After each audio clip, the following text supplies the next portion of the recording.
அவரும் சஞ்சினு அடுத்து என்ன பண்ணுறதுன்னு சொல்லு, இது நம்ம அந்த கடவுளுக்கு ப்ரேஸ் பண்ண நினைக்கிறேன், ஆனால் எப்படி என்கிட்ட விடுங்கன்னு ஒருத்தன் முன்னாடி வரான். நான் பார்த்துக்கிறேன்னு கீழே உட்காந்து ப்ரேயர் பண்ண ஆரம்பிக்கிறான். ப்ரேயர் பண்ணிட்டே இருக்கும்போது நம்ம ஹீரோ பார்க்குறான். ஹீரோக்கு தான் தெரியுது அடுத்து என்ன நடக்க போகுதுன்னு. அதை நேராக வந்து ஒரு எறும்பு நசுக்கிற மாதிரி அந்த அவனை நசுக்கி ரத்தமெல்லாம் தெறிக்குது. எல்லாரும் ஓடுங்க அப்படின்னு எல்லாரும் ஓடுறாங்க. ஓடும்போது ஒரு பொண்ணையும் நசிக்கிறது. நம்ம ஹீரோ ஐயோ என்ன பண்ணுறது, அதுக்கு அவனும் குழந்தைங்கள்லாம் இருக்குது அப்படின்னு சொல்லி சொன்ன உடனே அவனை 2 துண்டு அந்த சிலை வெட்டிடுது. இப்போ நம்ம என்ன பண்ணுறதுன்னு ஹீரோ யோசிச்சிட்டே இருக்கிறதும் எல்லா சிலையும் பார்க்குறான். எல்லா சிலைக்கிட்டையும் கத்தி கடப்பாரன்னு எல்லாமே இருக்குது. ஆனால் சில சிலைக்கிட்ட மட்டும் மியூசிக் வாசிக்கிற மாதிரி இருக்குது. அப்போ தான் நம்ம ஹீரோக்கு சில யோசனை வருது.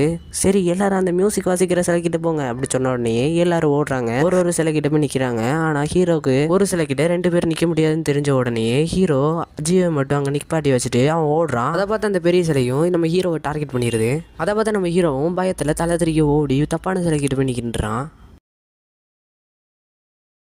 இல்லை இது இன்னும் முடியலன்னு சொல்லிக்கிட்டு அந்த சிலைக்கிட்ட தவிழ்ந்து போகிறான். ஒரு வழியாக எப்படியும் நம்ம ஹீரோ வந்து அந்த சிலைக்கிட்ட போயிடுறான். ஒரு வழியாக எப்படியும் நான் வந்து ஒரு வழியாக நான் கடவுளுக்கு ப்ரைஸ் பண்ணிட்டேன்.